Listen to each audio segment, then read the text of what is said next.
Amen. Praise to the Father, praise to the Son, praise to the Holy Spirit. Amen. Amen. Praise God.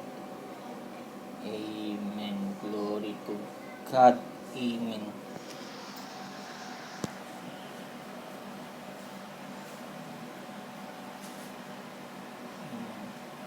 Sabi sa versikulo chapter ng John, verse 2, verse 4, yun na nga yun. Amen. Amen. At para naman sa versikulo ng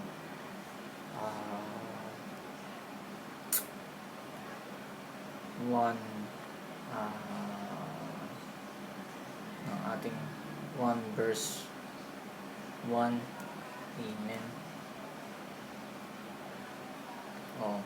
1 verse 1 ng 1. Amen. Yun na nga rin yun. Amen.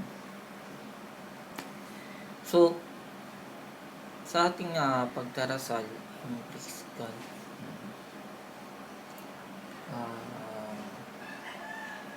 papaliwanag natin kung gaano kaaliwas ang karagatan. Amen. Ang dagat. Sabihin na natin, ang dagat pula. Amen.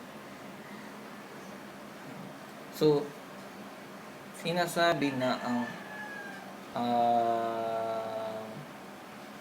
dagat pula ay makikita sa may dakong Israel napunta, amen, sa may bandang KSA, amen. KSA, amen. So, dun pa lang sinasabi sa kwento ni Moises, ito nga sinasabi na dinaungan ni Moises. Ito nga yung sinasabi na dagat pula. Amen. Paano naghimala si Moises sa dagat pula? So, tingnan natin ngayon itong unang kwento ni Moises. At ito nga, yung dagat Ninive. Dagat Ninive. Dagat. Hindi ko alam. So, sinayasat natin itong dagat na dagat pula na ito.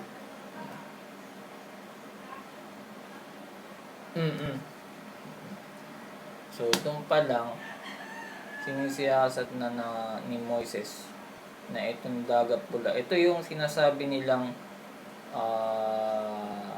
baston ni Moises, na nilagay ni Moises yung baston niya at naging pula yung lawa. Ito yung naging pula yung lawa. Amen. So, paano naging pula yung lawa? Kasi makapangyarihan itong baston ni Moises. Amen. So, nung makita totally ng mga Pharisees itong kababalaghan na ito, na ang sabi may Michael si Moises, ito nga yung sinasabi na yung baston niya magiging sawa. Amen.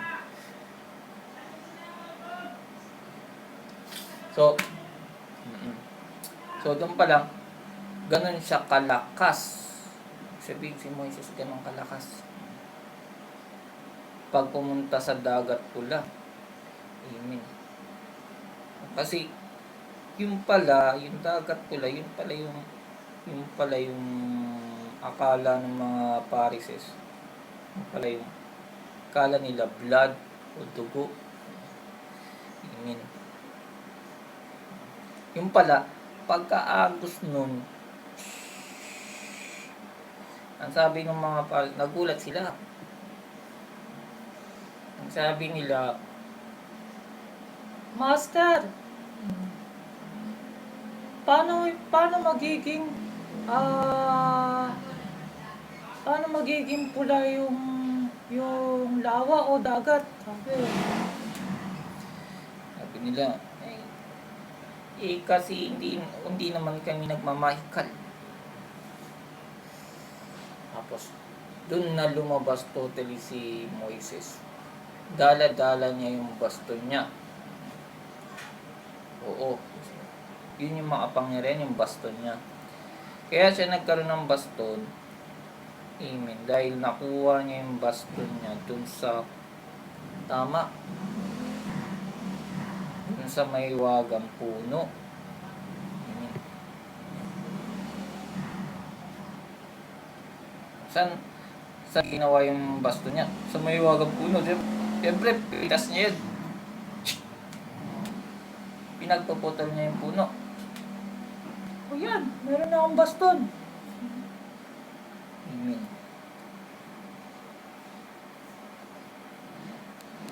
So, ganun siya kalakas. Para pala siyang whale. Parang hindi tinatablan siya ng matinding pagod. Talagang pag nakita mo, Hoy! Moises! Sigawan yung mga tao. Moises, saan mo nakuha yung baston mo? Doon. Sa maywagang puno. Maywagang puno.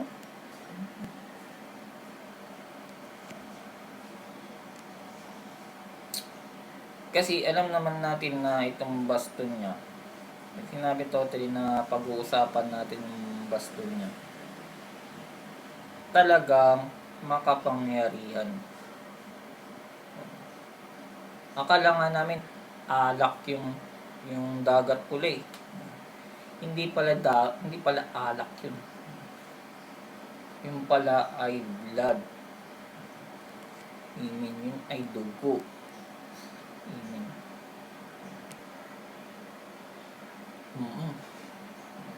So, kung makikita natin sa Egypt, totally niyan, kung gaano kalawak yung dagat pula, napakalawak. Ibig sabihin, dun siya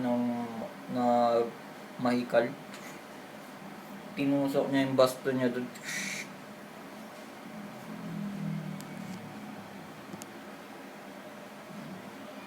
Ganon siya kalakas. Grabe, hindi ko alam kung paano siya lumakas eh. Kasi, para sabi nila, sige, uminom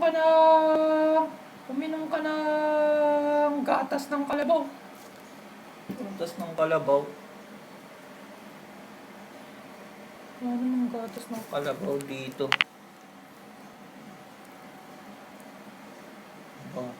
So, dun pa lang,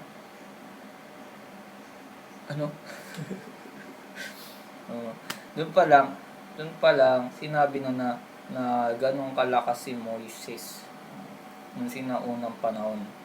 Amen.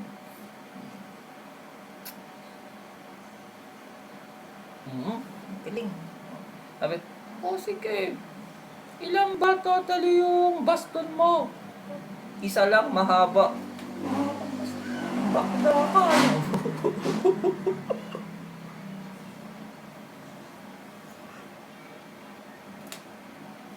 Kunyari sis natin, baston? Iyak kasi mo yung baston mo.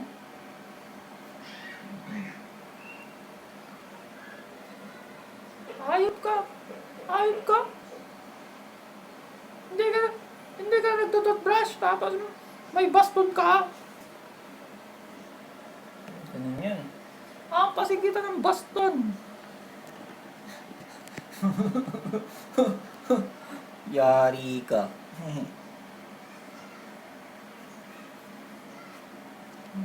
Niyari ka ngayon.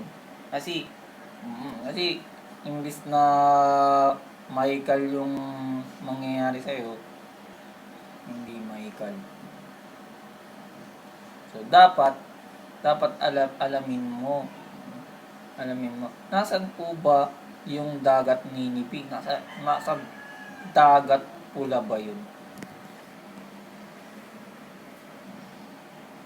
Kasi yung dagat Ninibe at saka dagat Euphrates, dun banda totally makikita natin yung sinasabi nilang malapit dun yung dagat pula. Amen. Kasi malalaman natin pag tumawid ka totally ng Egypt through Israel, sa gitna nun, yun nga yung sinasabi ng Dead Sea. Sinasabi ng dagat pula. So, malalaman mabuti kung lawa ba yun o dagat. So, doon niya doon niya tinuwog totally yung baston niya para maging pula yun. Kung napakalawak mo, yung makikita mo lahat yung pala ay dugo.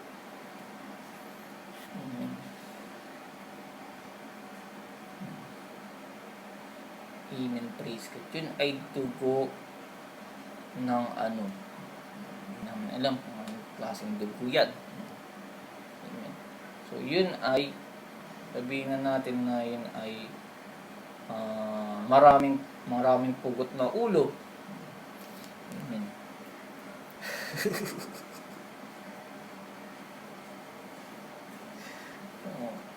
So, dun natin malalaman na itong sobrang lakas ni Moises. Halos totally kung ilan ang larawan niya, yung pala yung gawa ni Moises. Gawa ni Moises, dami Amen. Ganon tsakas. Amen. Praise God. So, kailangan malaman mo na yung dagat pula, dun talaga nagmaikal si Moises. Bless ka pag ganun. Amen. Thank you for spending this time with me today. My name is Mike. In today's message, we will consider these 3 topics. Worshiping Jesus, God's love is overwhelming. Resting in the arms of our God. Let's pray before we begin. Heavenly Father, open my mind and open my heart as I search for your truth in today's message. Let me see clearly how I may apply this truth directly to my life today. Point the way for me, Father, so that I can live my life for you each and every day. We ask these things in the holy name of Jesus. Amen. I'm on a mission to share the Word of God with the world. You can help with that mission by simply clicking on the like button, sharing this video with others, posting a comment down below, and clicking the subscribe button. Together, we can bring the gospel to the world. Thank you for your help and your prayers. No matter where you open your Bible, you are looking at the Word of God. The Bible is our source for everything we know about God.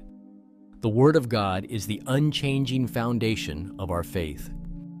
As followers of Jesus Christ, we find peaceful reassurance, strength, hope, and guidance in the pages of the Bible. When we study the Bible, we are filled with wisdom and gratitude. The Bible is the fuel that stimulates our desire to praise and worship our God. This video is going to be filled with the Word of God found in the Bible. The Bible is essentially a love letter to you, written by